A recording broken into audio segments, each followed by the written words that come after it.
Wouldn't be a show about cold and flu if we didn't talk a little bit about prevention, because why do people get sick? You know, most people get sick because of this right here. This is the number one reason: poor diet. We know, for example, that sugar caves your immune system. We know that seed oils increase inflammation and susceptibility to illness. We know that things like grain and gluten is hard on the immune system, and about 40% of the population is gluten sensitive and eating it anyway. And so their bodies are fighting their food instead of being nourished by their food. And so you're ripe for the picking, right? You're ripe for the picking when cold and flu season comes. So if your diet's poor, you're more susceptible to these problems. And then you couple that with not going to sleep on time. When should you sleep? In minimum 10 p.m. to 2 a.m. at 4-hour windows when you heal, when you repair. Obviously, don't just sleep 4 hours. Try to get a good, solid night's sleep. 8 hours plus. Women need more than men. A lot of times men can get by on 5, 6 hours and be okay. Don't see that trend with women. Most women need 8+ hours. And if you're doing a lot of aggressive exercise, you need more sleep. So if you're exercising consistently, you got to make sure you up your sleep time. But sleep, super important. Exercise and motion, and even if it's not aggressive exercise, just movement. Go for a walk. You got to be preventative. Your lymphatic system, which is what houses and kind of distributes white blood cells throughout the course of your body to your lymph nodes being part of your immune system that mobilizes and protects you. And your lymphatic system doesn't have a pump. The pump of the lymphatic system is this: it's movement. So if you have a sedentary job or you're sitting most of your day, program in getting up and walking around, or put a treadmill under your desk. Do something to have a consistent amount of movement in your day to give your immune system what it needs. And if we want to take that one step further, build lean mass, build some muscle.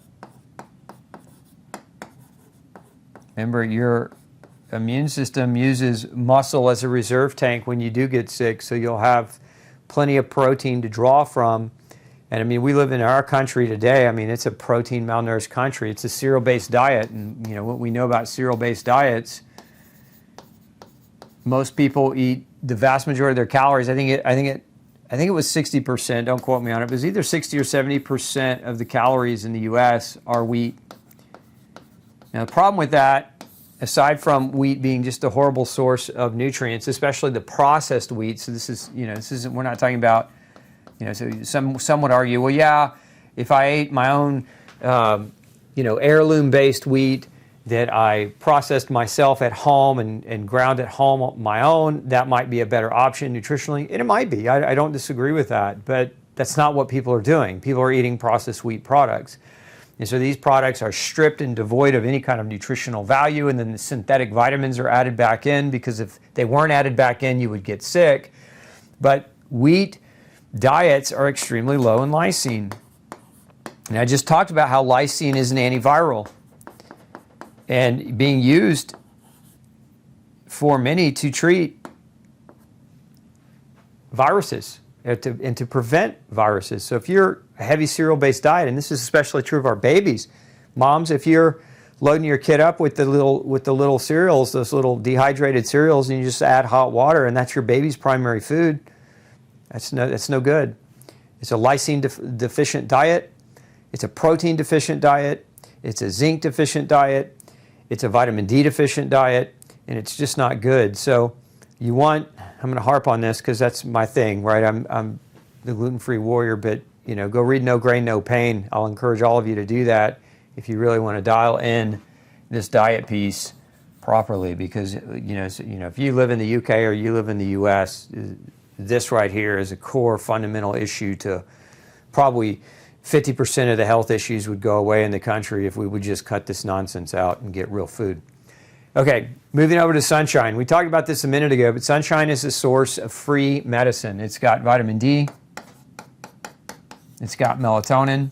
Melatonin is a very, very potent antioxidant. It helps you sleep, but it also helps you fight infection. They're using melatonin in hospitals to fight infections or to help people fight infections.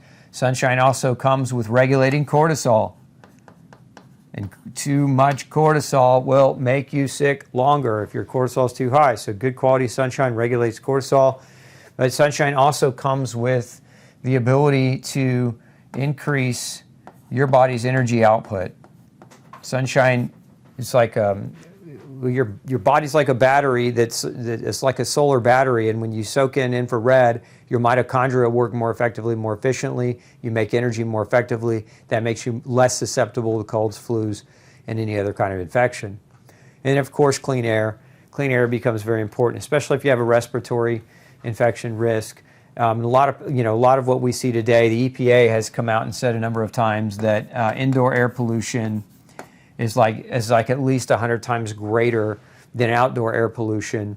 And so you're living inside, and your furniture is off-gassing, your paints are off-gassing. So put a HEPA filter in your home and really scrub your air, keep your air clean as best you can, because the quality of air in homes has deteriorated with the construction methodologies that are being used today. And then clean water. Remember, your body is 70% water. And if you're drinking dirty water with chlorine and bromine and pesticides and medications, that you're bringing that stuff into your body. And I know I've said this a number of times, but in Houston, where I live, the 42 prescription medicines can be identified in the water after the city's done cleaning it. So if you think that just because your city's touting, oh, we have the cleanest water, we have great water, they get to judge themselves. Anyone who judges themselves is probably going to be more lenient in the way they judge. But filter that water. And best way to filter city water is reverse osmosis, because reverse osmosis typically also comes with carbon and KDF on the front half of that, and so you get a really good cleaning with RO water from your tap. Don't drink the tap water. It's full of antibiotics that are there on purpose to clean the water, and those things will again affect your microbiome and make you more susceptible to being ill. So these 6 things: diet, sleep, exercise, sunshine, clean air, clean water, what I would call the non-negotiables. Your body will not negotiate with you if you're doing these things wrong. Your body will just get sick. And whether that's a cold or a flu or whether that's a chronic illness, both are true. So do your part going into the season. Why people are getting sick right now, in my opinion, is a pretty obvious thing. That this went out the window. Prevention went out the window during December. In January, what happens? And we got Christmas. Well, even before that, we got Thanksgiving. And so what happens is diet is pretty much done. Alcohol, which is an immunosuppressant and a vitamin, it just destroys nutrients. So you get increased alcohol, you get terrible diet, you get increases in stress. It's winter, so there's no sunshine.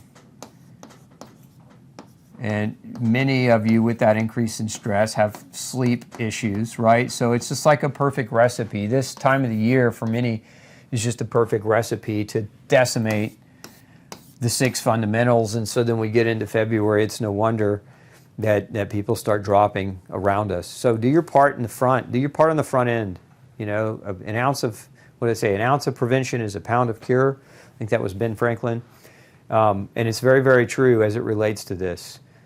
Again, there's no such thing as foolproof protection, but if you're doing these things, it'll go a long way, because even if you get sick, your downtime will be diminished, and your severity of illness will be diminished. So do those things, and you'll go a long way to being a healthier you. Look, I hope this was helpful for you, especially if you're struggling. Make sure you come visit me at glutenfreesociety.org. If you're not already on our email list there, if you sign up, we'll give you a bunch of free information on nutrition, diet, and lifestyle, and how to navigate illness. It's invaluable information that could help you change the trajectory of your life. Thanks for tuning into Dr. Osborne's Zone. Make sure you hit that like button. If you know somebody that will benefit, make sure you hit that share button. Remember, we're trying to save 100 million lives, and we can't do it without you. Thanks for being here.